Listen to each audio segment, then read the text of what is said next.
We've been working on number 14. So if I can take you back to where I have it in the notes, see how we're given in this problem Kp. We're given the ratio of the pressures of the products over reactants. That means that we need pressures in our ice table. Not constant. Did you put concentrations in there? Or moles? Don't ever put moles into your ice table. But concentration or pressure will go in. Did ya?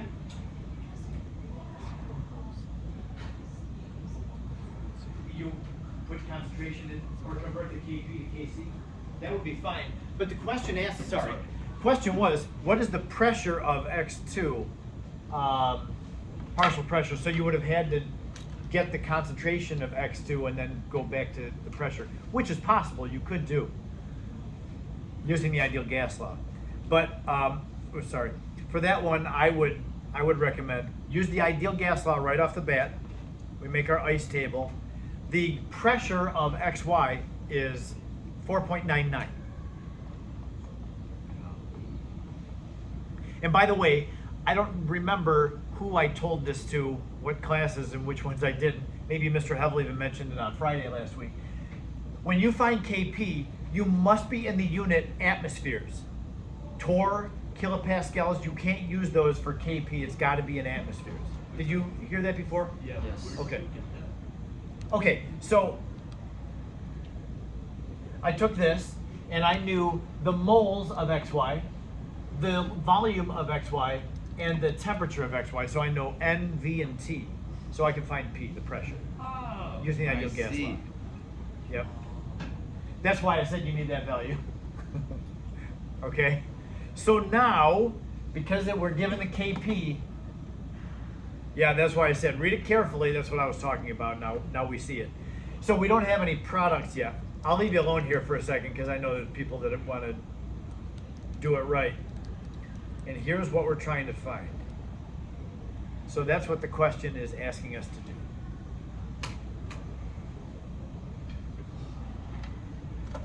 Hannah? Using the ideal gas law, I have PV equals nRT. In this given information, I know the moles of XY, the volume, and the temperature. So I know this, and this, and I also know R. So I know everything here except for the pressure, and I solve for it. That's what I got, okay?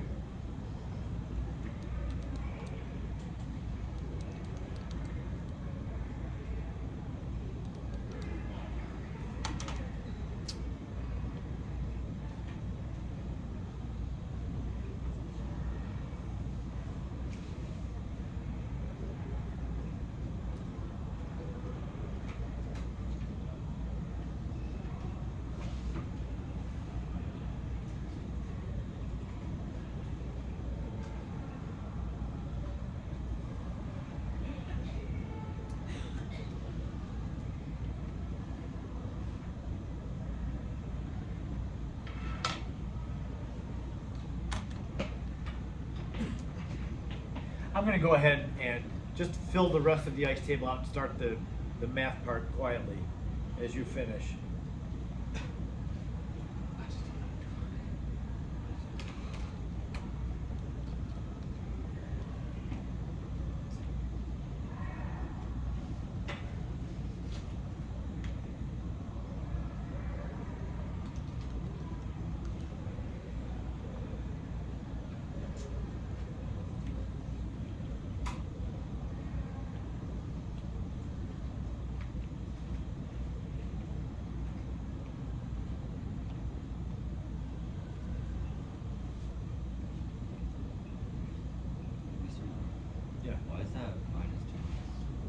Because the reaction has to shift to the right.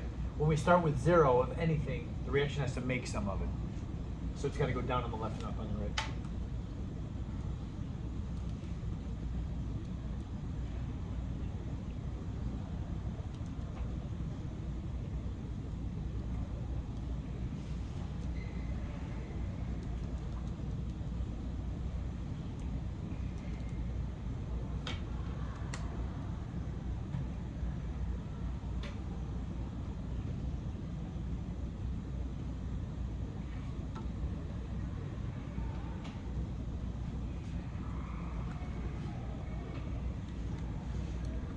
All right, are we converging on an answer? It is a multiple choice question, so when you get an answer for it, you can look back at the multiple choice options. What I'm hearing from people earlier, I haven't actually gone through and done the calculation yet, but I'm hearing people say, I didn't quite get exactly what's in the multiple choice answer, but it's close. I got close to one of them, so of course that's the one you would take. Now, do you have to use the quadratic formula to solve for x here? You do not. There is a faster way of doing this without using the quadratic formula. See on this right side of the equation, I have a squared term over a squared term. Take the square root of both sides, and you won't have any x squared terms. So yeah, just do one of these. Square that, square that. So you'll, I don't know what the square root of 0.889 is, probably 0.9 something, equals x over 4.99 minus 2x. There. Do algebra solve for x. Yes? Why what? In the bottom? Because, see how you have a 2 coefficient? So the equilibrium constant is always products multiplied together divided by the reactants. But if there's a coefficient on any term, it gets raised to that power. Okay? So yeah, that does need to be squared. So not only do we multiply the change by 2, we also have to square. You got to do both of those with the coefficient. Yes? So we know that x has a, well, we have 2 moles of x that already given by the equation. Then you raise x to the power 2, right? Because it's x times x. Oh. Yeah. Yeah, the two products. The answer is D. People are telling me I got 1.59 and D is 1.62 is the one that's closest. You able to get there? I see people still working away on the calculator. I'm going to give you 1 more minute. Finish that thing up. I don't know, what is the square root of 0.889? Is it close to 0.9?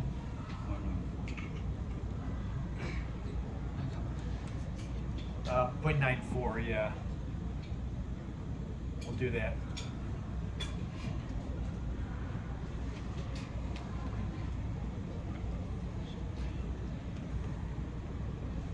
That's a D.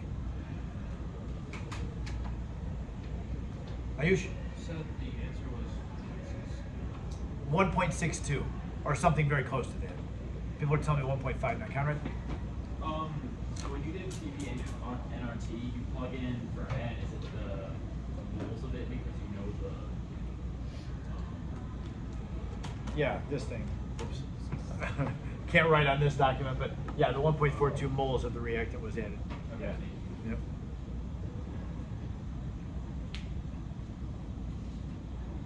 Okay, I'm going to move on now. We need to have some time to do everything else today.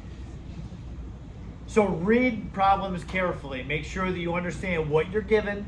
That K, we got a Kp value given, so that means our whole ice table needs to be in pressure.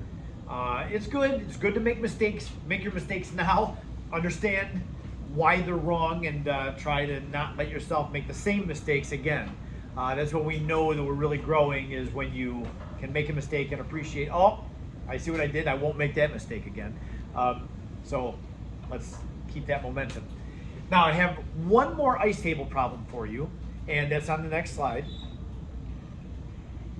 This one, the title of the slide says the 5% rule. What this is going to be, it's going to be a new shortcut that I'm going to show you.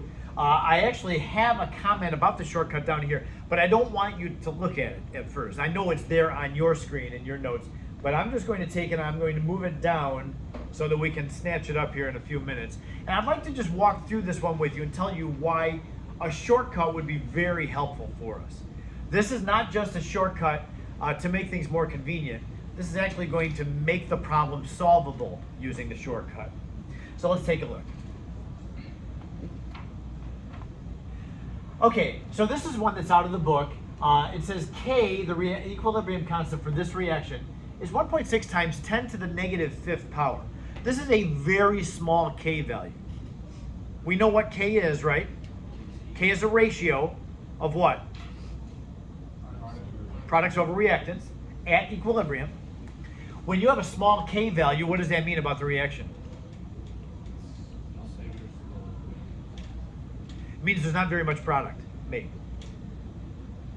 Make sure that you can connect that in your brain. The K value is the products over the reactants. So if a reaction gets to equilibrium and take it easy, and its K value is small, that means it was not a good reaction at making products. You get a little tiny bit of product and then boom, the reaction's at equilibrium, it's done. So I'm going to just go ahead for emphasis and rewrite this. K is 1.6 times 10 to the negative 5th power. Okay, so it tells us down here in the problem, calculate the concentrations of all species at equilibrium. The book likes to use the term species, it uses it a lot. It just means molecules or ions, everything that's in the reaction. Okay, so it tells us that we're starting with 2 moles of NaCl in a 2-liter flask. Now remember that in an ice table, you either put concentrations or pressures.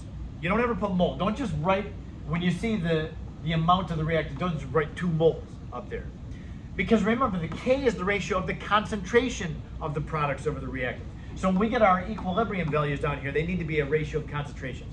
So 2 moles in a 2-liter flask gives us a concentration of 1 molarity.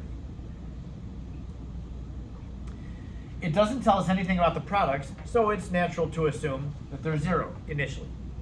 Because they're 0, the reaction definitely has to go to the right to make some products. That means this left side is going to go down by 2x, and the right side will go up. That's going to go up by 2x, and the Cl2 is going to go up by x. I'm using the coefficients here as my coefficients on x. So when I solve for x, I would have to double it there for the NO2, just the NO. So at equilibrium, now remember, this is what the question is asking for. Give all 3 concentrations when the reaction gets to equilibrium. So we need to fill in all 3 of those boxes. So the reactant starts at 1 and goes down by 2x. This product starts at 0 and goes up by 2x, and that does the same thing but up by x. And there we have it. We have an ice table made. We have all 3 of our substances at equilibrium. They're in terms of x, but we know what they are. And we have what the ratio is equal to, ratio of products to reactants. So we can go ahead and solve for x. Let's do that. K equals 1.6 times 10 to the negative 5th. And that's equal to the numerator, which is 2x. Now look at this, 2x squared, because the coefficient on that term is a 2. So the numerator has 2x quantity squared times this x divided by the reactants 1.0 minus 2x. That quantity gets squared because it had a 2 coefficient. Oh boy. Yes? Wouldn't it just be 2x squared, that's just 2x and x? No, the 2x it gets raised to the second power 2. Yeah, that's where that 2 came from. Yep. So what is the numerator up here? 4x. 4x cubed. 4x cubed. This term is 4x squared times another x is 4x cubed. Oh boy. What do we have here? We have now x to the 3rd power that we're going to have to solve for. So this time we're going to have a 3rd order polynomial.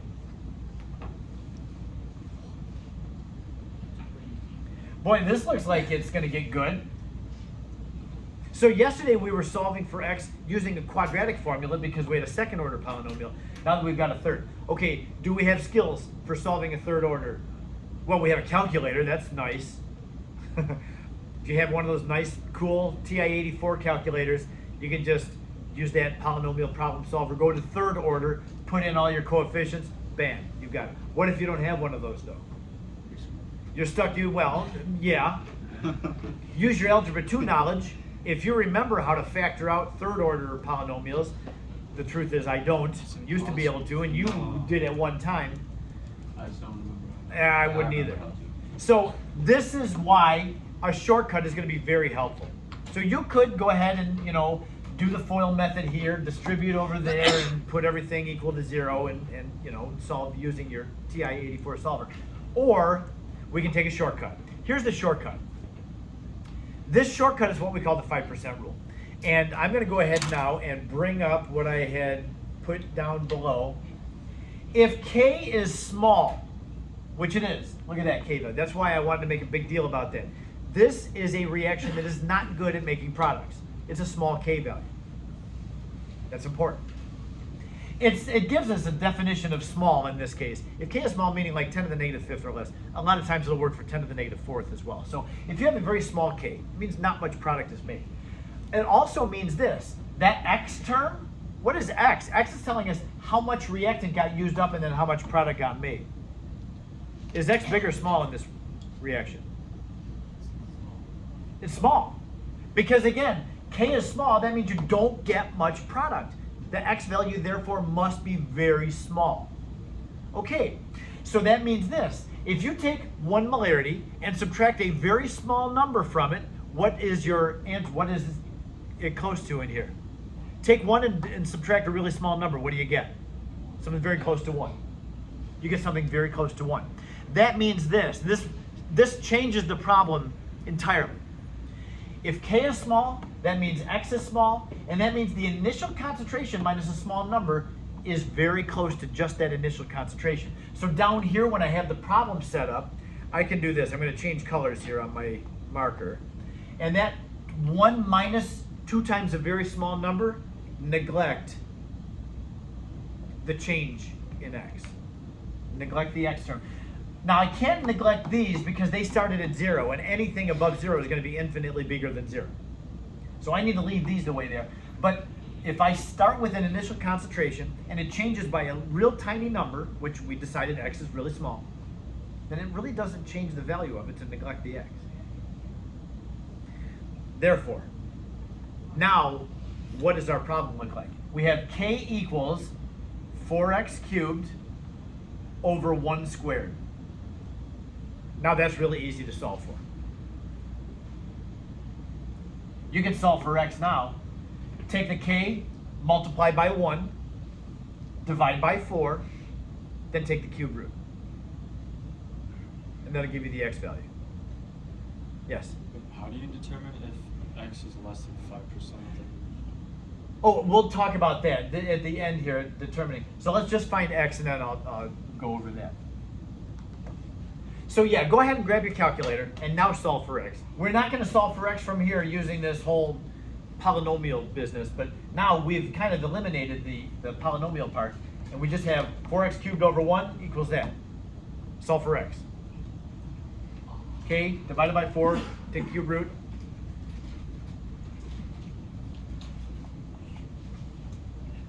X equals 0.01. We can have 2 sig figs, 1/6. Molarity.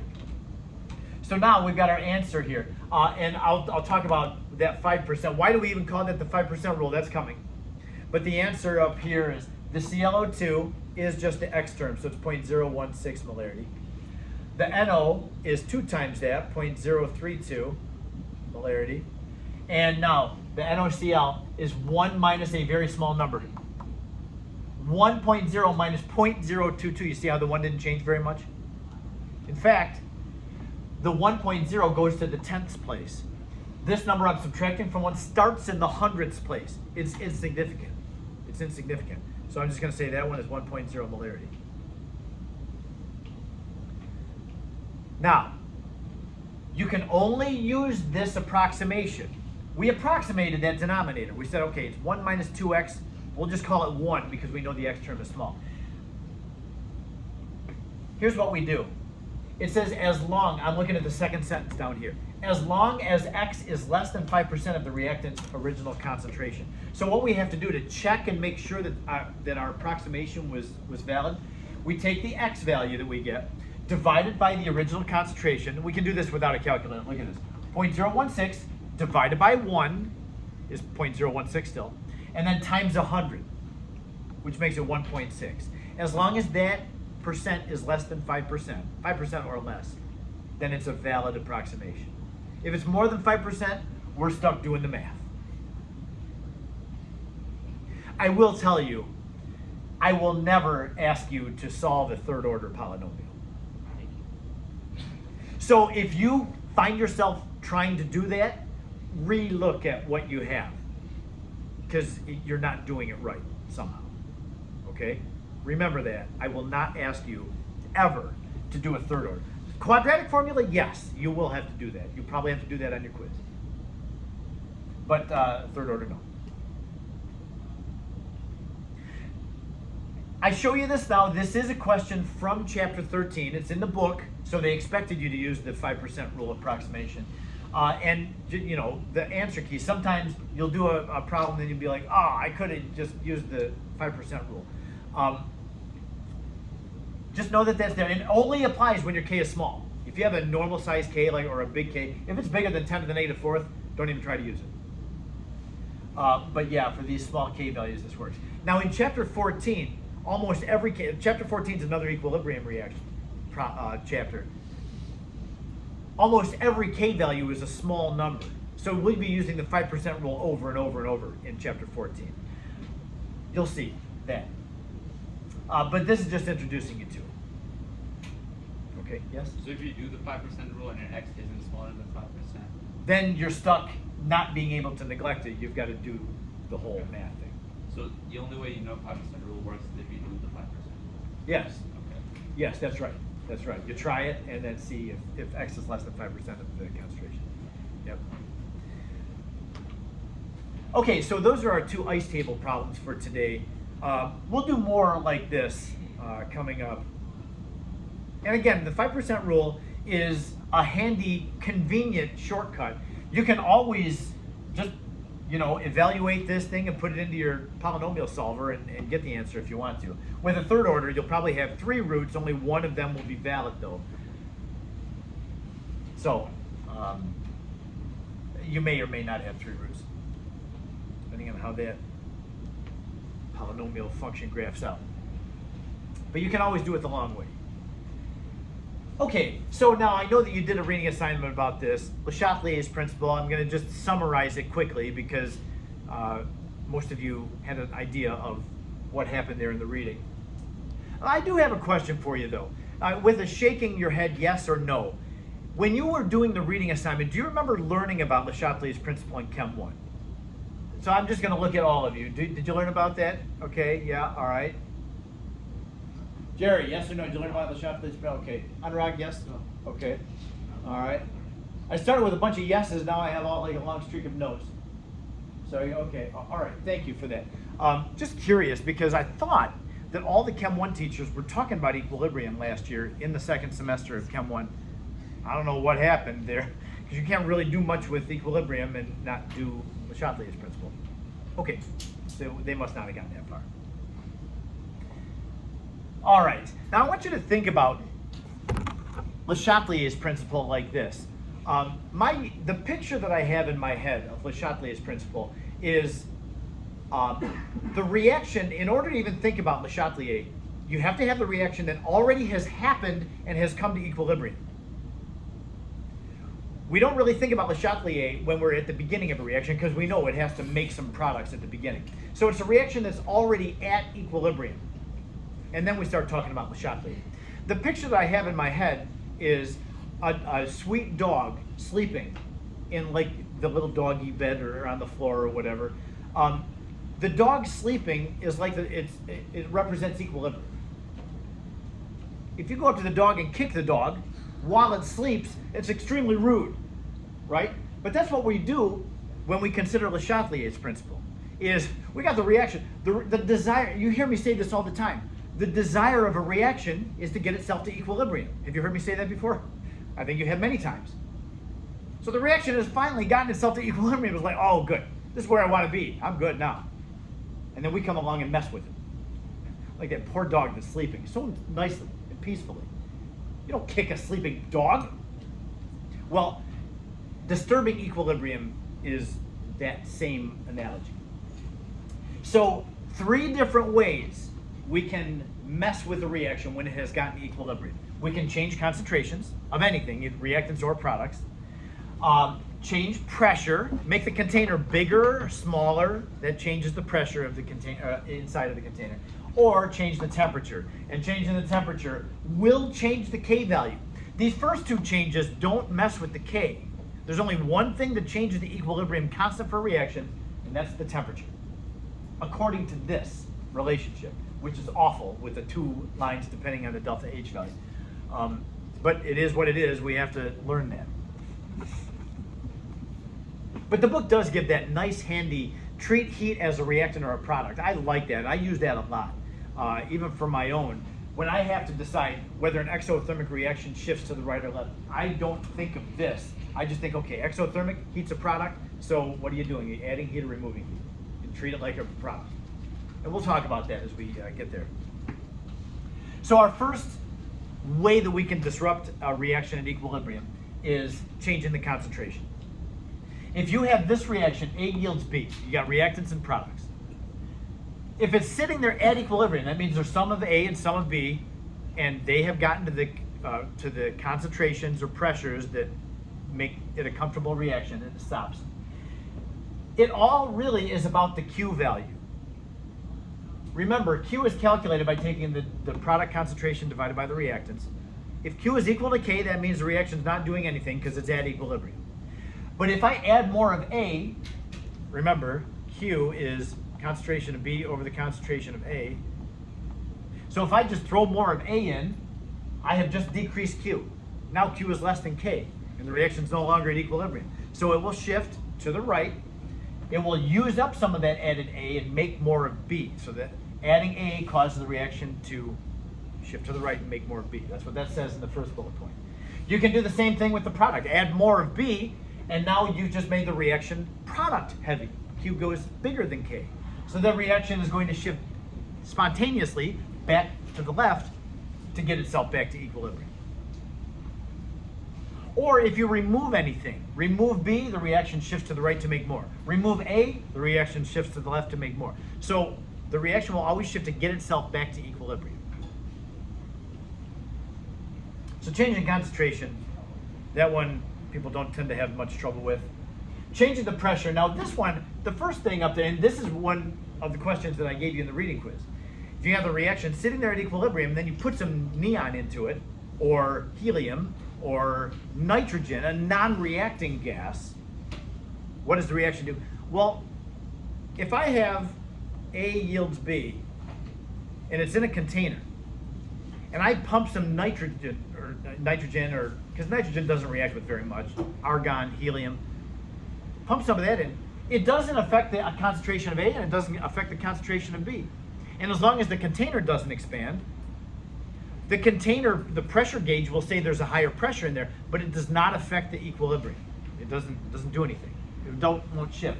So as long as the volume stays the same, even if you pump a non-reacting gas in, adding an inert gas doesn't do anything to the equilibrium. However, if you expand the container size, that will throw the reaction off. What happens is it does affect the Q value, because Q is the concentration of the products over the reactants, and concentration has the volume built into it. So yeah, the reaction will respond. If you squash the container down, the reaction will try to make itself smaller. It will shift toward the side with less gas. And if you increase the size of the container, the reaction will try to make itself bigger to compensate for the bigger space that it has, and it'll go toward the side with more moles of gas. So that's what that's talking about in that. Okay, so an inert gas addition doesn't do anything to the reaction. However, if you expand or compress the gas, that will affect the reaction. And then finally, our good old changing the temperature part. If it's an exothermic reaction, you've got a positive slope there when you plot the natural log of the K value versus the inverse of temperature. This is such a complicated concept. But if you just think of it like this, if you have an exothermic reaction, that means that if we have A yields B, heat is a product. So that means that if you increase the temperature, it's like you're making more or you're adding more products, it shifts it to the left. You just have to know that it's actually changing the K value. It decreases the K value when you do that. So now the reaction was just sitting there. You heat it up and the K goes down. Now Q is bigger than K. Q didn't change, but the K changed, so the reaction responds because the desire of the reaction is for its Q to equal K.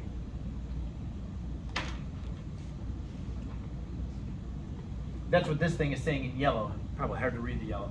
increasing the temperature, we're going that way, cause the K value to go down.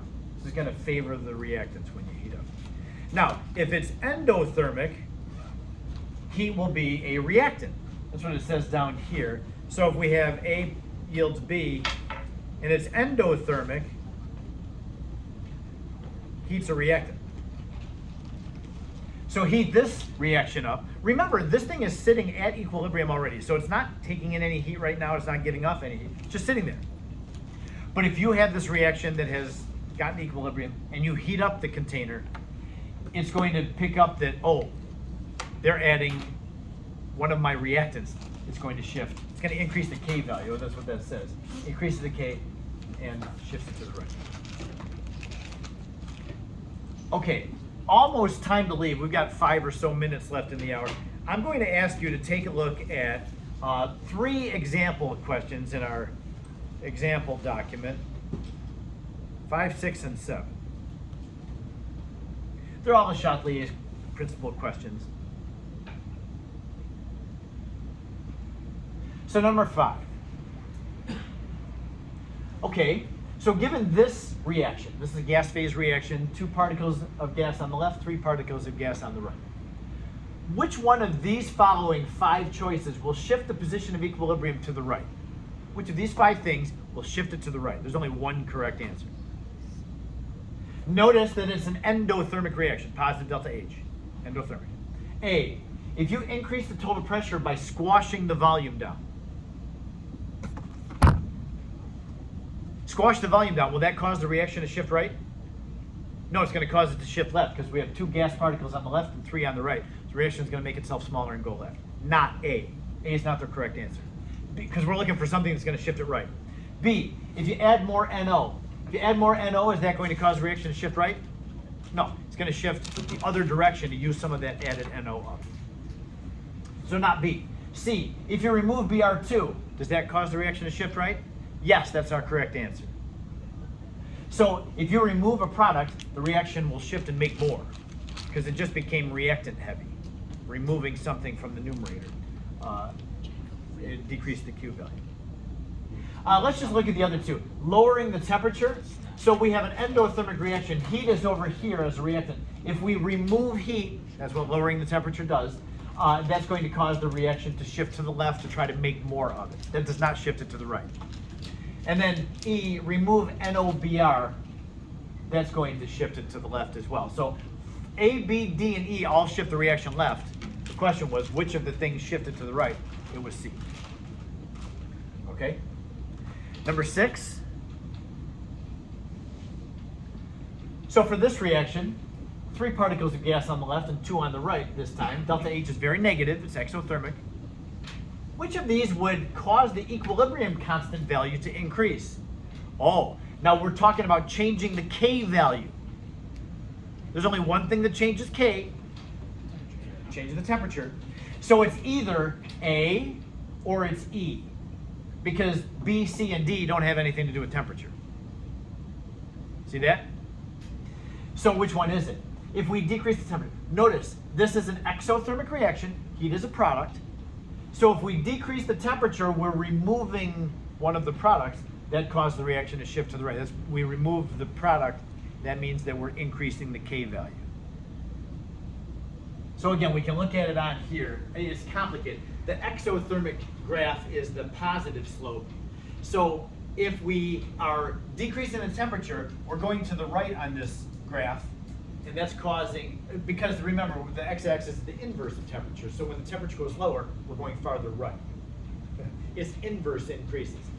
So yeah, we're going to the right, and that means that the ln of k is going up, therefore the k value is going up. That's what it's talking about. Equilibrium constant value increases. A was the correct answer. Decrease the temperature. Finally, number 7. Yeah, are you stretching? Okay. 7, same reaction. We got SO2 and O2 making SO3. The question is, if the volume of the system is compressed, what change will this cause to the system? We know what's going to happen if we compress the volume. We got 3 particles on the left and 2 particles on the right, all gases. It's going to go to the right. It's going to make itself smaller as its container gets smaller. So, A, a shift to produce more SO2? No. It's going to shift away from the SO2. B, a shift to produce more O2? No. Same thing as A. C, no change? No. Now, if it were 3 particles on the left and 3 particles on the right, then C would be the right answer. If you have the same number of gas particles on both sides, then you squash the particle down, or the container down. It won't make a difference. D is the answer then. Give me an icon at least.